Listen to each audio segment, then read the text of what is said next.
Well, hello there, friend. Welcome back to the Construction Leadership Podcast. I am your host, Bradley Hartmann.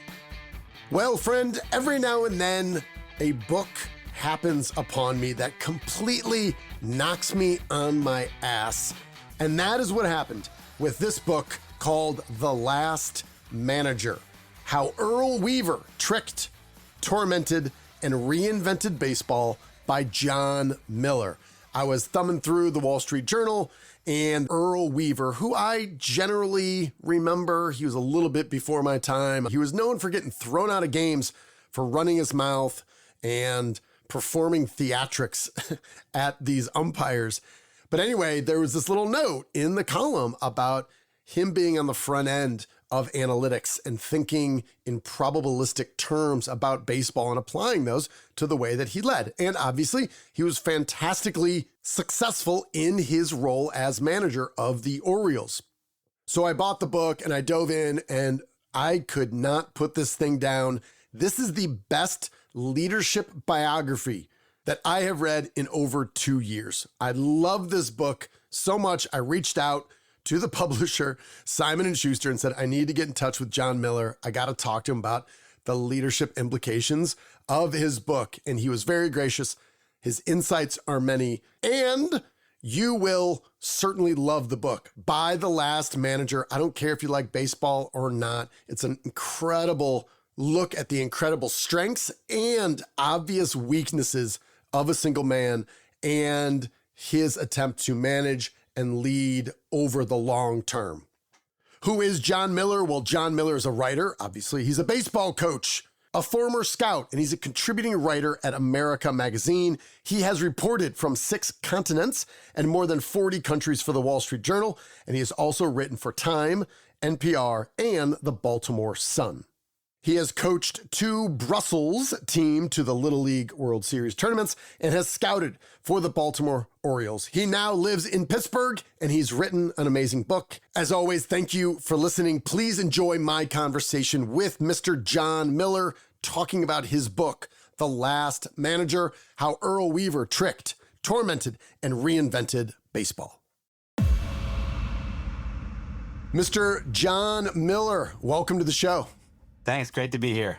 I can only imagine all the work that went into it, but it was fun to read. And it is by far the best leadership book that I've read easily in the last year. So congratulations.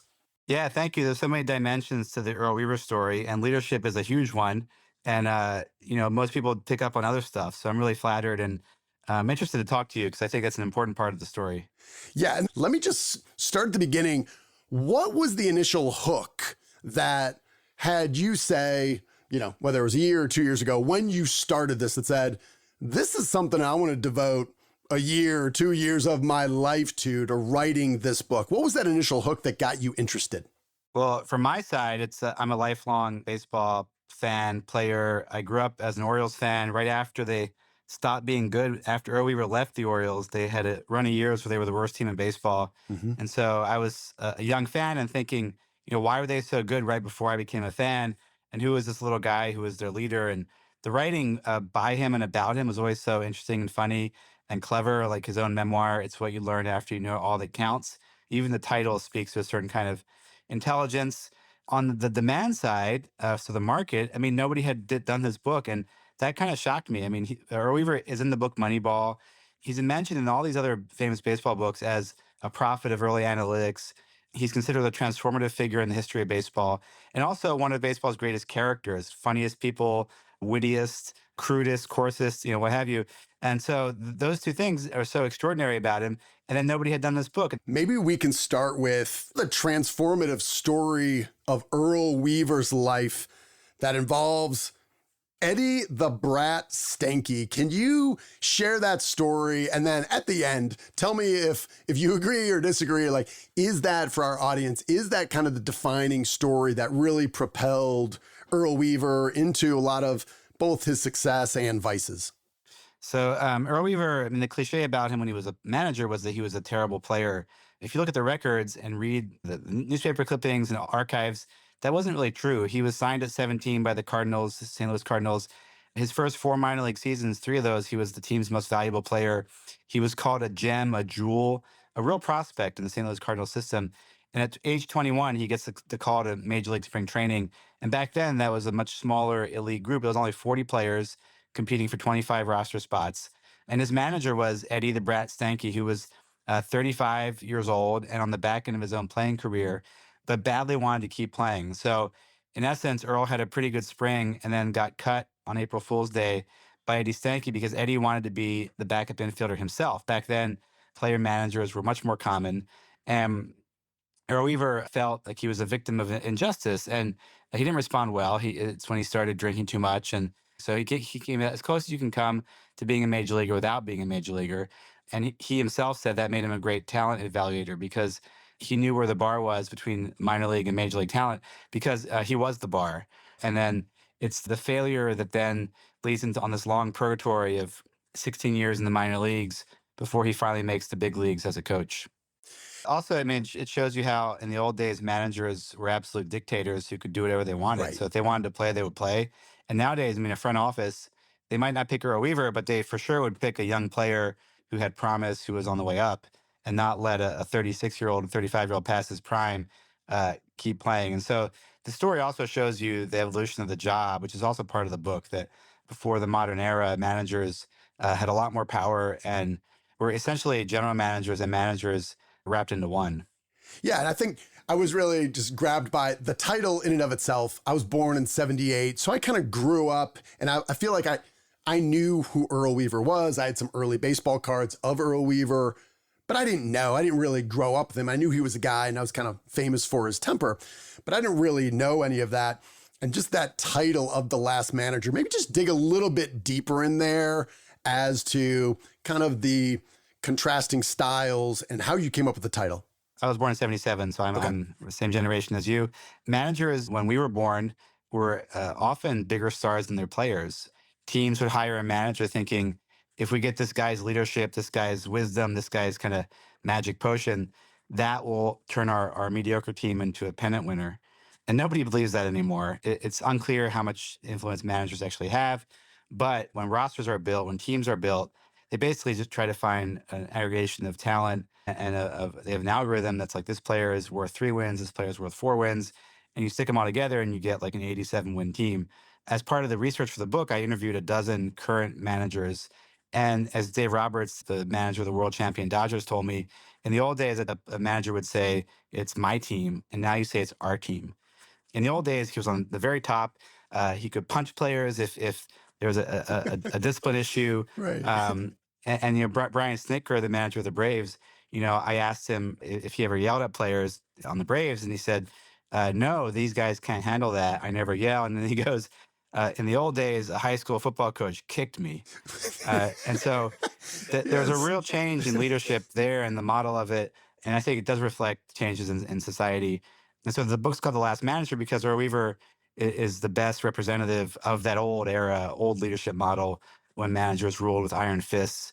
But yeah, in the 70s, I mean, you would buy a ticket to see Earl Weaver not just make decisions about trying to win the game, strategy-wise, but also, have a fight with an umpire, put on a show, in a way that now I think only professional wrestling really can conjure up what a spectacle it was to have one of these guys like Billy Martin, Sparky Anderson, Jim Leland, Earl Weaver go and fight with an umpire. And so that's why he's the last manager. Right. Yeah. All right. I have a question. I don't know if there's a story behind this. Is there any story or anything interesting about the photo, which I could not stop looking at? Bud and Irene, the photo that you have of these two individuals, and then you learn that he was part of the mob, is just, it's such an iconic photo with how they're looking at the camera. How'd you get that photo? Is there any story behind that at all? And are they sober, I think would be another question about that photo. I mean, that came from the family. I tried very, very hard to get more images of Uncle Bud. The backstory, though, is that Earl, in his own memoir, it's what you learn after you know all that counts, he sort of casually mentions that he went to ball games almost every day of the season because his local stadium, Sportsman's Park in St. Louis, had 2 major league teams, the Cardinals in the National League and the Browns in the American League. And so there was a Major League Baseball game every day between April and September. And in his memoir, he says, "Well, I used to go to every day to the ball game, and my uncle Bud usually took me. And he was a bookkeeper, and I once saw him pull, $70,000 out of a pillow in like 1940, which is just an insane amount of money." Right. And so with just those clues, I start looking at online, newspaper archives, and right away find out this guy is like a bad dude. He once got drunk and shot his wife in the hip. He was arrested all the time for illegal gambling. He had this bar. He had the Parkview buffet, and the cops would show up and they would scramble out the back. And just added so many dimensions to the story. So then it's like, okay, so then you start asking the family about this guy and what was he really like, and they sort of chuckled about it, about he would always have money, and he once won a pony in a poker game and he gave it to somebody in Earl's family. And then there was like kind of very casual and frankly sort of cruel and misogynistic view of their marriage, of like, oh well, she always had these broken bones because Bud would have a car accident, and poor Irene, which actually masks sort of the darkness and the violence and the sadness of that situation. But I like to say in journalism, like, many things are true at the same time. So he could have been a loving uncle and also cruel to his wife. And I think he offers a lot of explanation of Earl Weaver's dark side, that when he was fighting with umpires, and sort of to riff on your earlier question, I think there was part of that conflict with umpires that was simply anger, violence, like something that was not funny, that was not strategic. It was like a pent up, violence that, I mean, I don't have proof, but I suspect that Bud in some ways was abusive towards Earl, and that there was, again, the dark side of Earl came from the uncle, but along with the kind of the street hustler's wit, the street hustler's intelligence, his sense of numbers, learning how to set odds, learning how to calculate probabilities. These things that Earl became famous for as a manager clearly were influenced by hanging around bookies like Uncle Bud. And I'll say too that, like, this is part of the economy that now has been corporatized. You can go on your phone, you can bet on pitch counts, do prop bets. Well, that was what Uncle Bud was doing. He was taking bets on baseball with Earl Weaver by his side. Well, that's what I found fascinating, because this idea of him kind of growing up with calculating odds, which for many people is hardly intuitive, this probabilistic thinking of betting on games and things, and knowing when people are laying bunts down and there's only 27 outs in a game, how that's idiotic and it kills him, right? He knew that from a young age. And I was thinking about, I often chuckle, growing up, we watched like Animal House like once every 2 months. My dad would make us watch it. I became an expert on Animal House, and we played poker often. Well, early on, as I was growing up and I was 10 or 12 years old, we'd get around adults and I would drop lines from Animal House, and I knew how to play poker. And all of a sudden, I became kind of part of the crowd, and I learned new things. And I was picturing like these things that you grow up around. You don't know how they're going to be valuable later, but it seemed like he internalized a lot of those lessons about mathematics and basic probability that he certainly used and was ahead of the curve later. So I just found that really interesting. Any other notes as you think about kind of that Moneyball aspect of how he was ahead of the curve, or any other notes on that before we move on about Earl? One more thing about gambling. I mean, if like, baseball history is obviously influenced by this famous scandal in 1919 when the White Sox were paid by gamblers to throw the World Series. And after that, there became like this omerta on gambling and baseball, but it never went away. I mean, there was always gambling at the stadiums. Like, there's probably never been a major league game without money bet on it. And if you talk to front office people or managers, off the record, they'll say, yes, of course, this was a way in which we figured out ways of thinking about baseball analytically, before Moneyball. All these guys, they love managers. They all love playing cards. Earl loved poker. He was really good at poker. And so there's a real fascination and love of gambling amongst major league managers and players and front offices, even if they won't admit it. And so it wasn't just Earl, is my point. And so I found these betting guides from the 50s and 60s that would sort of lay out ways of thinking about baseball. They were very proto-analytical. Like there's an Esquire piece from the 50s where they said, don't evaluate pitchers based on wins and losses, evaluate them based on strikeouts per walk, which is how we think about pitching these days. And so Earl really was just collecting all the information around him. He had some managers who liked to have batter pitcher matchup data available. So he just stole that idea. And we got to the Orioles. He had the front office start making the matchup data and putting on sheets for him. Then he would make index cards and have all this information available. So he really was the first one who saw that data belong in the dugout and could be used to win baseball games. But he wasn't the first one to collect the data or to have these ideas. He was the first one to aggregate it and then use it intelligently. And one question I get often is, would Earl Weaver be a good manager today? And I think, he'd have to quit drinking and sober up, but he would be very good at one thing, which managers still have to do, which is to triage all the information coming out of the front offices. And I think this is an important leadership lesson for your listeners too, is that today managers are responsible for reading all these reports, these, Ivy League guys put out analyzing, catcher framing or defensive positioning, like very kind of complicated stuff, but it can be a fountain hose of information. The manager's job is to say, my 24-year-old athlete who didn't go to college and doesn't like to read and doesn't want to be bothered by this stuff. Actually, there's like one piece of information in here that can help him. And I'm going to give him that one piece of information, and that's going to be useful. I think Earl would have been really good at that because he had a great BS detector and he would know what was important. So that triage capacity, I think, is a very important leadership quality that he would have had that would play today just as it played 40 years ago. Yeah. All right. I want to read this one section here, kind of really about his leadership style, his strengths and weaknesses. Chapter 21, Supernatural Manager. Earl Weaver's career is a paradox. He motivated his players and their teams won, but Weaver rarely behaved in the way we think leaders should. Battling the demons that bedeviled him since his Bush League days, Weaver sometimes got sloppy with his drinking. Players and writers gossiped about him. On the road, he would sometimes end up passed out in bars, restaurants, hotel lobbies, hallways, or airport lounges, or on buses, trains, or airplanes. How could this work for so long? How could the Orioles play so hard for a turbulent, messy boss? It's a fascinating question that gets to the heart of Earl Weaver's success, our complicated natures, and the nature of leadership. Maybe go into that a little bit. Maybe to answer that question that you continue on here in the book to, what were some of the leadership traits that really allowed him to draw out the best? Because there was player after player after player mentioned, many of them Hispanic or Dominican, who English was not their primary language, that were having very average or below average careers. And then they get to Earl and they become all-stars for multiple consecutive years. What stands out to you in terms of leadership? I love the question. I thought about it a lot, and there's definitely 3 or 4 things. One would be his clarity on what was important for players to be able to do. So a great leader has a very clear focus on the tasks and who can actually perform the tasks and is not distracted by the person's personality or their background or how impressive they look or how strong they are. In case of baseball players, how muscular they might look. And so, if in the case of like Mike Cuellar, I'm not sure if that's who you're referring to, but a Cuban pitcher who got to the Orioles and suddenly became a Cy Young winner. Earl saw that he threw strikes, that he wasn't the hardest thrower, but he was a great strike thrower, and the Orioles had this great defense, and so he could plug him in, and that worked with the team, and so he became a 20-game winner, Cy Young winner within that system. And Earl didn't play favorites, so if you stopped playing well, he would get rid of you. He didn't make promises he couldn't keep. He was coarse and difficult, but he wasn't.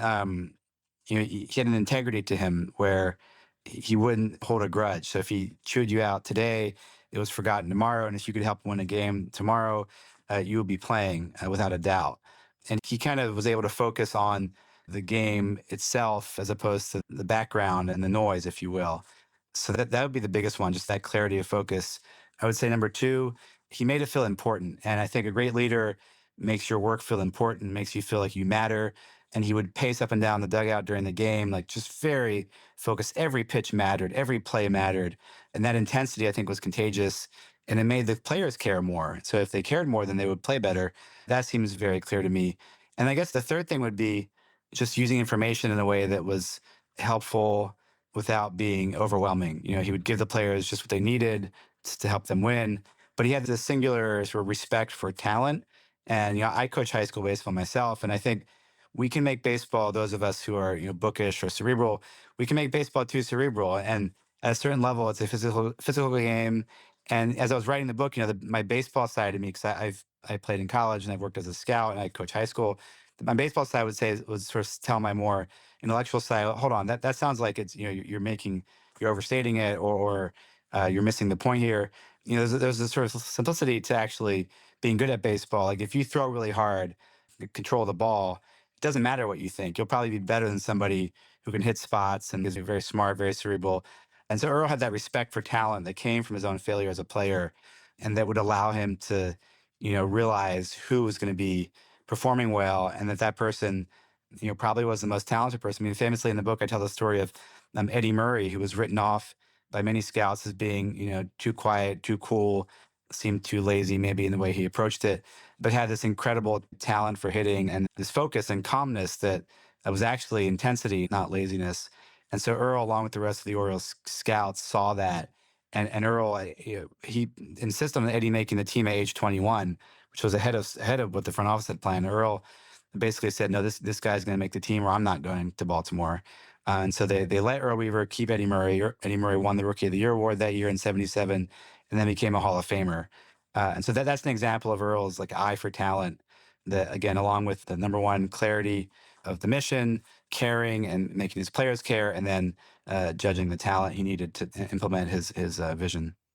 Yeah, I was thinking about that in terms of, this idea that kind of started with Branch Rickey with St. Louis and then continued with Brooklyn. But what became this Oriole way about, they literally had a manual about, this is how we are going to work. This is how we're going to coach. These are the drills. And year in, year out, they had great defenses all the time. They didn't make mistakes on defense. They didn't give away outs. And then you look at, what was the Oriole way about? And the guys would complain about leaving camp, making the team with barely having swung a bat because they spent so much time on defensive drills. And it really just reinforced to me sometimes the obvious thing, which is, all right, if we can really make sure we're being smart about pitching and we have great defense, we're going to be in a lot of ball games. And then just part of it is they over invested in a lot of that defense. Is there anything that jumped out to you about the Oriole way that might be relevant or insightful or interesting for people as we think about how we develop our own young leaders and train our own people? Yeah, I mean, Earl Weaver's strategy today is known as pitching, defense, and 3-run homers. Mm-hmm. What I learned researching the book, and there's a copy of the Oriole Way in Cooperstown, and it's a 105-page document, and I read through it, and I talked to a lot of people who had worked, played for the Orioles, worked for the Orioles. What surprised me was the focus on defense, and that the Oriole Way essentially is, throwing strikes, making every play, and letting the other team beat themselves. Later in his career, Earl realized that the best offensive strategy was to play for the big inning. And so then he became famous for that. But that was really the last third of his career.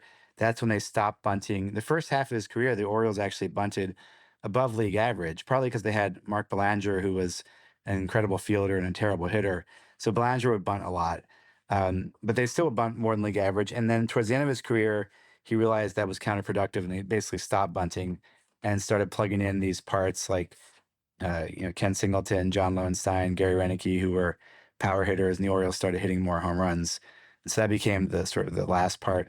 But yeah, back to the defense. What can we learn? I mean, I think the focus on, again, what's important. So, if you take youth baseball, for example, the truth is, unless you master catch play, everything else is kind of a waste of time. So when I coach 10-year-olds, we spend, the first 6 weeks only doing catch play, because then after that, you have a team of everybody can catch and throw, and all of a sudden everything else becomes possible.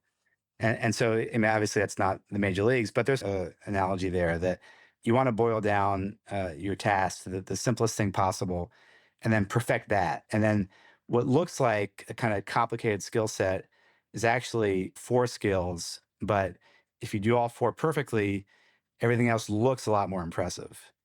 There's 4 or 5 principles. So if you master the principles, then the other stuff becomes possible. And what looks like sort of very sophisticated performance is actually those 4 basic things done perfectly. Yeah, I'll dovetail this in here. You wrote, toward the end of every season, Weaver tracked which players had incentive clauses in their contracts and tried to give them the playing time they needed to fulfill them. He meticulously prepared his teams during spring training. He didn't make promises or lie, and he was funny. Players often hated him in the moment, but he never held a grudge, so his presence never weighed them down. They felt free to play their hearts out. And Dan Ford ended up saying, Ken Singleton, he treated you like a man, and he was the best manager I ever had. He always had your back. but the drinking was part of him. And I think that just kind of shows, and it's so trite. I hear it all the time, but that's how cliches become a cliche, which is people don't care how much you know until they know how much you care.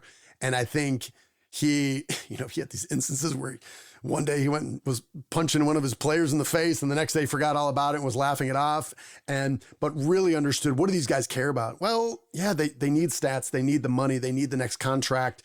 And he tried to be really thoughtful about each one of them and to kind of have that paradox. I think, this is probably potentially an extreme example of the highs and the lows, but I think we all have that. We all have strengths and weaknesses, but he really cared about those guys and wanted to help them succeed. And I think those guys wanted to lie down in traffic for him, even though on some days they hated him. Yeah, I think we've all had the experience of like a toxic boss where you go to work worried about how the interaction is going to play out and what you're going to have to deal with from the boss that day. I think Earl was the opposite of that. You went to work knowing the only thing that mattered was playing a baseball game well. And that was going to be his focus, and that was going to be your focus. So they didn't, like I say, feel weighed down by the stuff that made him challenging. It was not to do with kind of bothering them about who they were. It was pushing them to be great in a way that was obnoxious, but it worked. I mean, players, they did have a lot of contempt for dealing with him. I mean, Jim Palmer told me he used the word intolerable. But then you look up and you've won 90 games and you've hit 300. And so player after player would say, after my career, I realized how good he was because he cared so much and pushed me so hard to be the best player I could. And I miss people who have that drive to see others succeed. Because that's another definition of leadership, is wanting other people to do well. And Earl Weaver had that too, for sure. Yeah, I love this definition of success, which is someone who makes situations and people better. And I think you look at him, just even thinking about these stats, he had 22 different pitchers on his staff win 20 games or more. And in 1971, he had 4 20-game winners on the same staff, which now obviously just like blows your mind. And I think throughout the book, you just have instance after instance of players like, God, this guy, intolerable. And yet, when I was with him, I played my best. They won 28 gold gloves too for Earl. And I think one of the most incredible statistics, he managed three of the top 4 defenders by defensive wins above replacement of all time, who are Cal Ripken, Mark Belanger, and Brooks Robinson. And I mean, if you had like a hitting coach or a manager who had managed, 3 of the top 4 hitters, like Barry Bonds, Babe Ruth, and Willie Mays on the same team, basically, and one guy was kind of behind all 3 of those. Right. I mean, I think it's an extraordinary thing. And yeah, nobody wins 20 games anymore. So if Earl came back, he probably wouldn't have any 20-game winners either, but he would drive his pitchers to some other measure of great success because he had a very strong idea of the pitcher's role, which was throw strikes, change speeds, and let your defense make plays. And I think that would still play today. Yeah, absolutely. All right, I'm watching the time here. I do want to know, I'll give you 2 setups here. You can take it any way you want, John. In terms of leadership, developing trust, developing young talent, maybe anything non-obvious you might have learned as a scout, or maybe learned again for the first time as you're leading this team of high schoolers now? I've coached baseball for 30 years, so it's been a process of learning and trying things and failing. And I do like Earl Weaver's, his beginner's mindset is very inspiring. We had a tough loss a few weeks ago, and I came up with humility, not humiliation. So I'm always learning and trying to grow as a coach. And this year we're 10-6. I took over a program that was 6-36 the last 3 seasons, and we're 10-6 this year.